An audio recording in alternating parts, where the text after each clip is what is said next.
The rain had already soaked through my jacket by the time I made it to her porch. I stood there for a second longer than I should have, watching the drops streak down the glass of her front door, trying to decide if knocking felt too casual, or too much. When the door opened, I almost forgot to speak. "Ethan?" she said, surprised, her voice softer than I remembered. She pulled her sweater tighter around herself, like she hadn't expected anyone tonight. "Hi, Mrs. Callahan." "Hi, sorry, I didn't know where else to go." The storm came fast. Her eyes flicked over me, the way mothers do, checking if I was all right. But there was something else, something unspoken. She hesitated before stepping aside. "You'd better come in before you drown out there." The warmth of her living room wrapped around me as soon as I crossed the threshold. The faint smell of coffee lingered, mixed with the sharp scent of rain slipping through the half-open window. I wiped at my hair awkwardly, feeling 20 years old in the worst way, too grown for excuses, too young to hide the way my heart was racing. She watched me tug at my wet sleeve, her lips curving into a half-smile. "Stay until the rain stops. No sense in sending you back out in that." The way she said it, light, almost careless, settled deeper than I wanted it to. I sat at the edge of the couch, trying not to leave a puddle. She moved around the room with an easy grace, filling the silence with small things, closing the window, setting a mug on the table, brushing her damp hair off her cheek. Every movement drew my eyes without permission. "You still take it with too much sugar, right?" she asked, pouring into a second mug like it was nothing. I laughed, a little embarrassed. "You remember that?" "Of course." She handed me the coffee, fingers brushing mine for just a second longer than they needed to. Her gaze lingered, and then she looked away, as if she'd realized it too. We sat there, the storm rattling against the glass. The conversation should have been simple, about school, about work, about her son, my friend.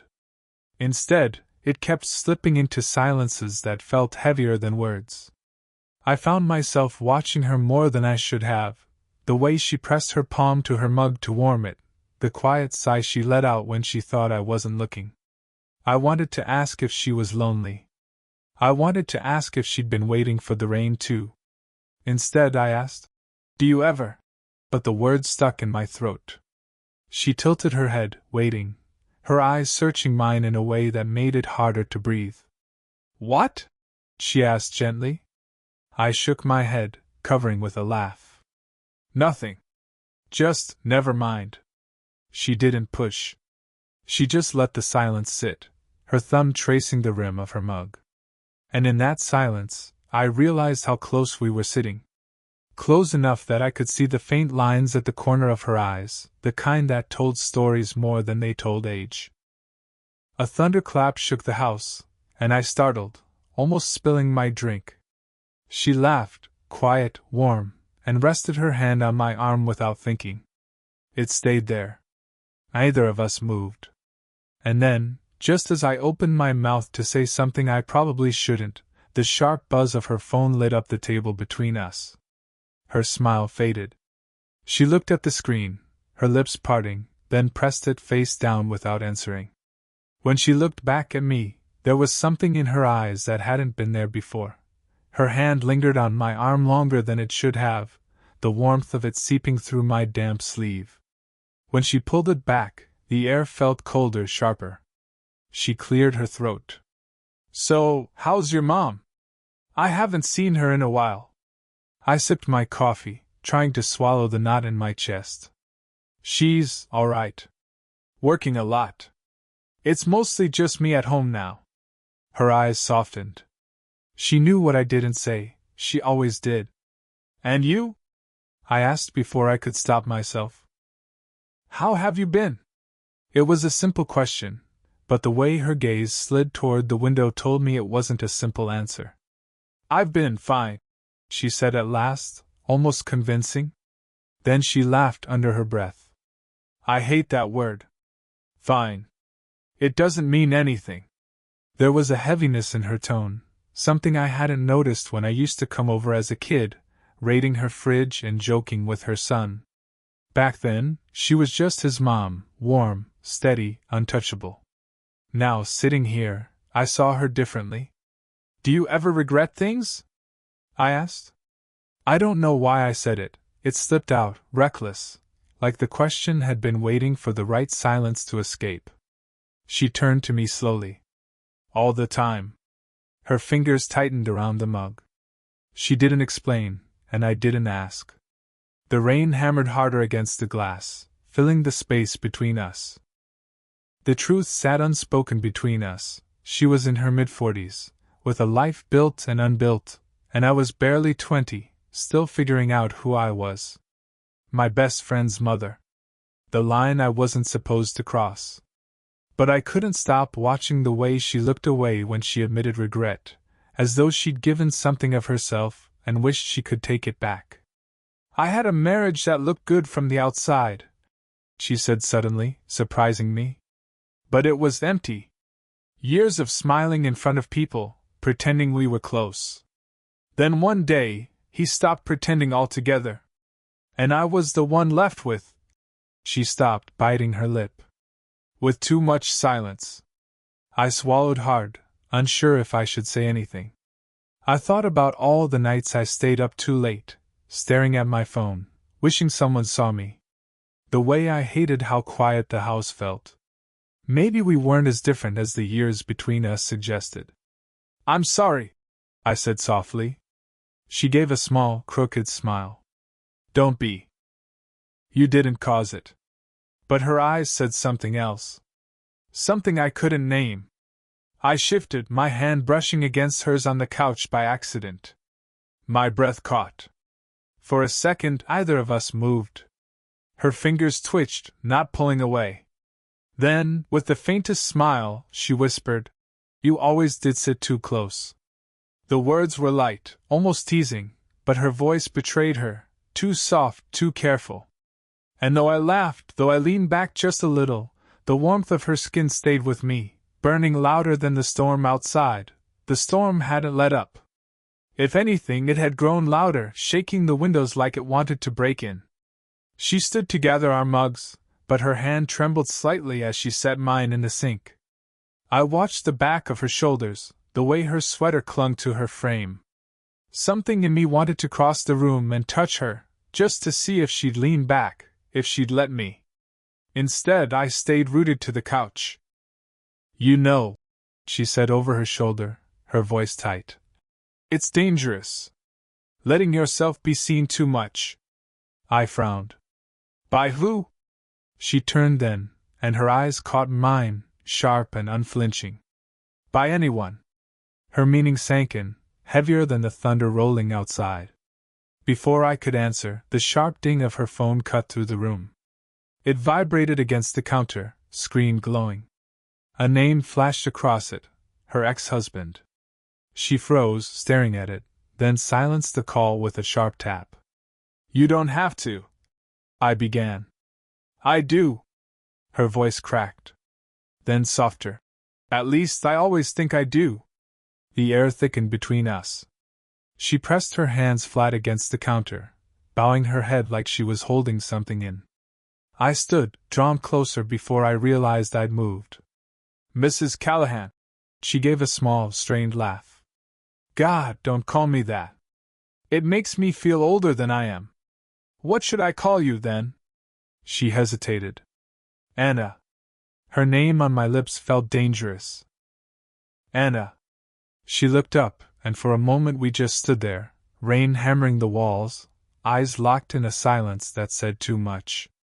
I should have stepped back. I should have reminded myself of who she was, of the risk in even standing this close. But instead I let my hand brush against hers on the counter. She didn't move away. Her breath caught. Mine did too. Then, the sound of a key scraping in the front door. We jolted apart as the door swung open. My best friend's voice filled the hall. "Mom? Power's out at Jared's, so I Ethan?" Anna's face went pale. I forced a smile, my chest pounding. "Yeah, the storm hit while I was walking." Your mom said I could wait it out. He dropped his backpack with a thud, oblivious to the electricity in the room. Man, what are the chances? You always end up here. Anna laughed a little too quickly, her hands smoothing her sweater. Well, better inside than soaked. The conversation carried on, but beneath it, I felt her eyes dart toward me, just once, like a secret neither of us had agreed to keep but couldn't let go of. And in that glance, brief and burning, I knew the line had already been crossed, even if no one else could see it.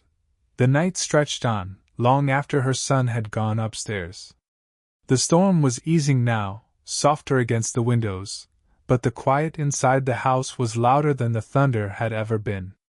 I sat at the kitchen table, pretending to scroll my phone, but every creak on the stairs made my pulse jump.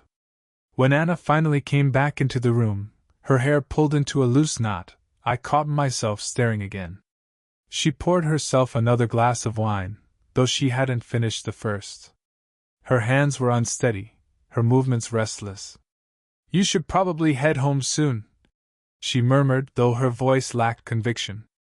Do you want me to? I asked. Her eyes flicked to mine, sharp, startled. Then softer. That's not the point. I leaned forward, elbows on the table. Then what is?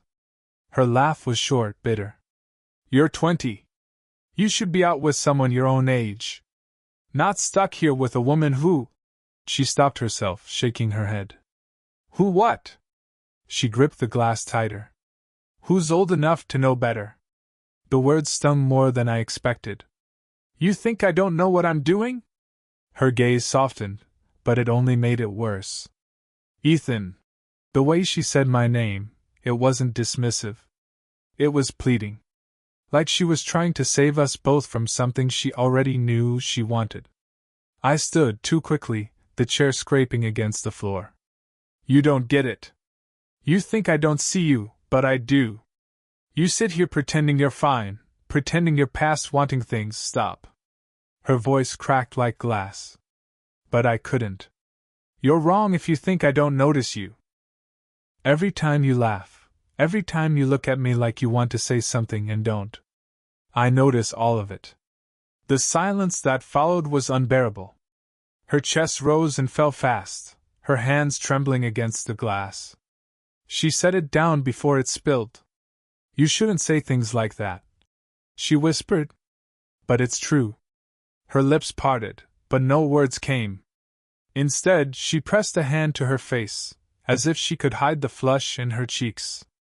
When she finally looked at me again, her eyes burned with something she could no longer disguise, longing, sharp and fragile. Do you know how impossible this is? She asked, her voice breaking. If anyone found out. I stepped closer. Then don't let anyone find out. Her breath hitched. The space between us shrank, unbearable now. My hand hovered near hers, my heart hammering loud enough I was sure she could hear it. We stood there, inches apart, the storm fading outside but replaced by something far more dangerous between us. And just as I leaned forward, just as her eyes fluttered shut, a sudden knock rattled the front door. The knock at the door froze us in place. Anna stepped back first, her face shuddering, her voice suddenly calm. Stay here, she whispered. I listened to her footsteps cross the hall, my chest still tight from what almost happened. The door creaked open, and a familiar voice drifted in, low, steady, and unwelcome. Forgot my charger. It was her ex-husband. I stayed hidden in the kitchen, every nerve on fire. His shoes squeaked against the floor as he stepped inside, unbothered by the storm still raging outside. You could have called first, Anna said, her tone clipped. I did. You didn't answer. His voice carried, deliberate. What's wrong?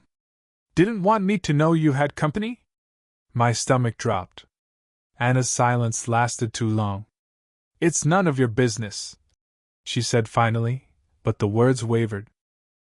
I pressed my palms against the edge of the counter, fighting the urge to step out, to defend her. But what would that do? Confirm his suspicion? He sighed, a sound full of practiced condescension. Anna, you're still terrible at lying. Always were. The silence that followed was unbearable. Then the door closed, his footsteps retreating, his car pulling away. When Anna came back, she looked pale, her hands shaking. She didn't meet my eyes as she poured herself more wine, filling the glass too high. You hurt, she said, not a question. Yeah. She exhaled sharply, setting the bottle down harder than she meant to. This is exactly why it can't happen. I stared at her. You're scared of him? I'm scared of everything, she snapped, then flinched at her own tone. Softer. You don't know what it was like, Ethan. Years of being watched. Judged. Picked apart until I didn't know who I was anymore. And now I'm doing the same thing to myself. Her voice broke on the last word. I stepped forward, but she held up her hand. Don't. Anna, you should go. The finality in her tone gutted me, but her eyes betrayed her, glassy and pleading. She wanted me to stay as much as she wanted me gone. I shook my head. You don't mean that. She turned away, staring out the rain-slick window. I don't know what I mean anymore. The house fell silent again, except for the storm. She stood rigid, arms wrapped around herself, as though holding herself together by force. I almost left. I should have left.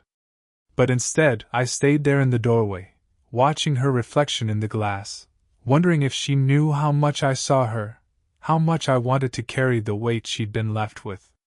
And though either of us said it aloud, the truth had already shifted. What had felt private, hidden, safe within these walls, wasn't safe anymore. The storm had passed, but the silence it left behind felt heavier than the rain. The house was still, the kind of stillness that pressed down on you, demanding something break. Anna stood by the window, arms folded across her chest, her reflection caught in the glass. She hadn't spoken since telling me to go. But I couldn't. Not yet. Say it, I whispered. Her shoulders stiffened. Say what? That you don't feel it too. The words hung between us, reckless, impossible to take back. She spun around, eyes flashing. You think this is simple? That feelings erase consequences? You're 20 years old, Ethan. You're my son's best friend. I can't. Her voice cracked, anger unraveling into something rawer.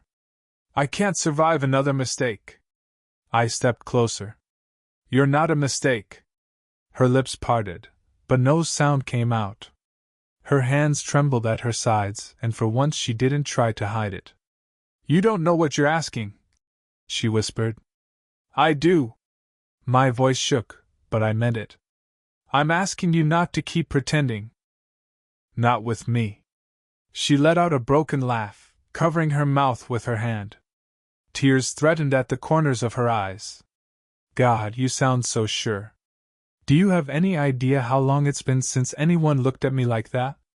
Since anyone saw me? Her confession undid me. Before I could think, I closed the space between us, my hand brushing her cheek. She didn't pull away. Anna. Her eyes fluttered shut, her breath shallow. For a moment, time collapsed. No storm, no years, no reasons not to. Just the two of us, on the edge of something neither of us could undo. Then she grabbed my wrist, holding it tight against her skin. If we cross this line, there's no going back. I don't want to go back, I said. The room pulsed with silence. She stared at me, eyes wet, searching for doubt. When she found none, her expression softened into something equal parts fear and longing. She leaned forward until our foreheads touched. The smallest contact, but it felt like everything. I'm so tired of being afraid, she whispered. And then, her phone buzzed again on the counter, sharp and insistent. She flinched, pulling back, breaking the fragile moment. Her ex's name lit up the screen. She stared at it torn. Then, with shaking hands, she turned the phone over, silencing it. Her eyes found mine again, stripped bare now. I can't promise you anything, But I don't want to lie to myself anymore. It wasn't a declaration. It wasn't a promise. But it was the closest thing to truth we'd ever shared. And in that messy, fragile honesty, we finally understood each other, whether the world would allow it or not. The morning after the storm, the world looked scrubbed clean. The air smelled of wet earth, and sunlight spilled across the kitchen floor like it had never rained at all. But the silence between us was different now, heavier, charged, impossible to ignore. Anna sat at the table with her coffee, hands curled around the mug like it was the only thing keeping her steady. Her hair was loose, a strand falling across her cheek. She didn't brush it back. I stood in the doorway, watching her, afraid to break the moment. Afraid she might say the one thing I wasn't ready to hear. Finally she spoke. "You should have left last night." "I couldn't." She looked up, eyes meeting mine. There was no anger there, no denial. Just weariness, and something softer beneath it. "You're young," she said. "You have a whole life ahead of you. People your age don't stay, they change their minds." I crossed the room, leaning against the counter so I wouldn't go too close. "Maybe. But I've never been more certain about anything." Her lips curved into the faintest smile, tinged with sadness. "You don't know what it will cost." "I don't care." The words came out sharper than I meant, but I didn't take them back. She let out a slow breath, staring into her coffee like it might give her answers. "I've spent years being afraid of what people think. Afraid of what I'd lose if I chose wrong again. But last night..." She trailed off, shaking her head. "Last night I realized something." "What?" She lifted her gaze, and it pinned me where I stood. That I'd already lost more by staying silent than I ever could by choosing. The air shifted between us. I moved closer, this time without hesitation. When I reached her side, she didn't flinch.